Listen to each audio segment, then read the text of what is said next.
Okay, so imagine a world forged in the bitter cold, a place where the snow itself is stained red. And I mean, this isn't just a backdrop for the story, it's a living, breathing character, and it sets the stage for a really brutal tale of transformation and, of course, revenge. The cover of a Neve Vermelha, that's the red snow, it pretty much tells you everything you need to know right up front. You see that splash of blood, the rifle, and then there's that chilling promise. The last drop of that blood would spill. That's not a threat, it's a vow. It's a debt that is absolutely going to be paid in a world where the only real currency is life and death.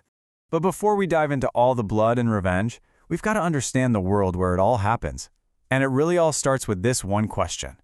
See, in this universe, time doesn't just march forward in a straight line like we're used to. No, it spirals. It coils back on itself, repeating themes and energies in a cycle, kind of like the seasons. So how does a spiral concept of time actually work in practice? Well, the entire society here operates on this system called the lunisolar Gaia calendar. And look, it's way more than just a fancy way to mark dates on a wall. It's a whole philosophy that connects everyday life to the cosmos. What this calendar does essentially is it just throws out our whole abstract man-made idea of time. Instead, it syncs up human experience with the actual observable cycles of the moon, the sun, and the planet itself, which the story calls Gaia. It's about living with nature, not on top of it. So the year is broken down into either 12 or 13 lunations, and each one is tied to a full lunar cycle and carries its own core energy. For example, you have L1, Sensaria, which is all about feeling. And then there's L9, Renara, the lunation of rebirth. And trust me, that theme becomes incredibly important later on. And this is the crucial difference. It's not just a cosmetic change. The whole philosophy is different. Where our Gregorian calendar just imposes this rigid structure and kind of separates us from nature, the lunisolar calendar spirals. It's about feeling time, vibrating with natural cycles, and honoring your body's own rhythms. It's a totally fundamental shift in how you experience reality itself. Okay, so you have this really unique world, right? How does that actually affect the people living in it? Well, at the heart of this story is a deeply personal, brutal transformation, the journey of a young woman who is systematically broken down and rebuilt into something else entirely. It all starts with a girl named Akalina. She's 19, already disillusioned with her life, and she makes a fateful choice. She leaves her mother, Daria, to try and connect with the father she barely even knows, Hedion. And oh, by the way, he's the head of the powerful Russian criminal organization, the Voroskoy Mer. She's looking for connection, for power, for something more. And let's just say she's about to get way more than she ever bargained for.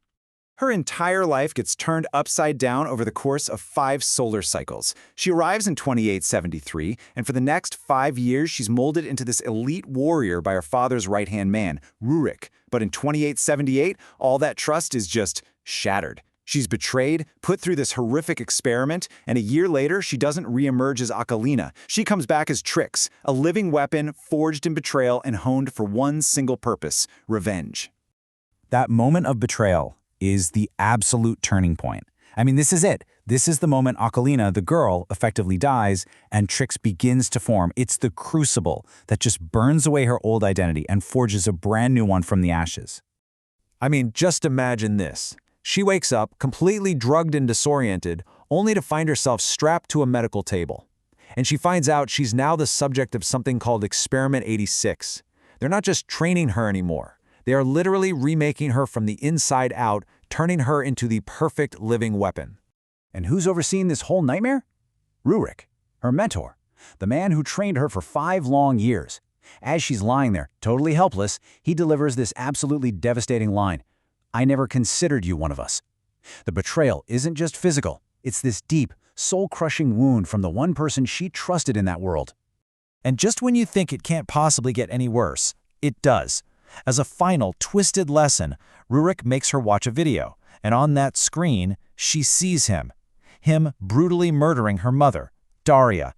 That is the moment that completely shatters her.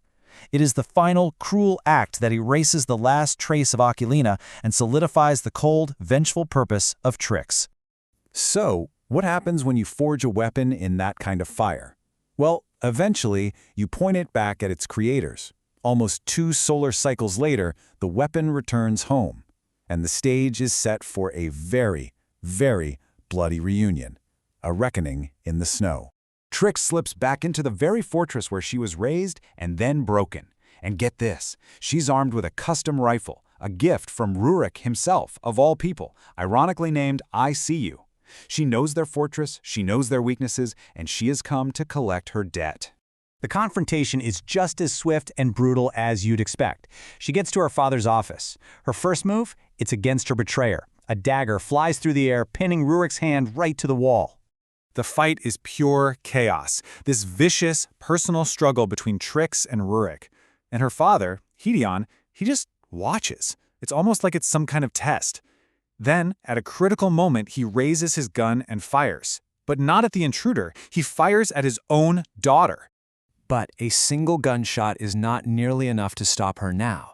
She turns all of that unrestrained fury on her father. And the end isn't a clean shot. No, it's a visceral, hands-on, active brutality that leaves absolutely no doubt about the depth of her rage.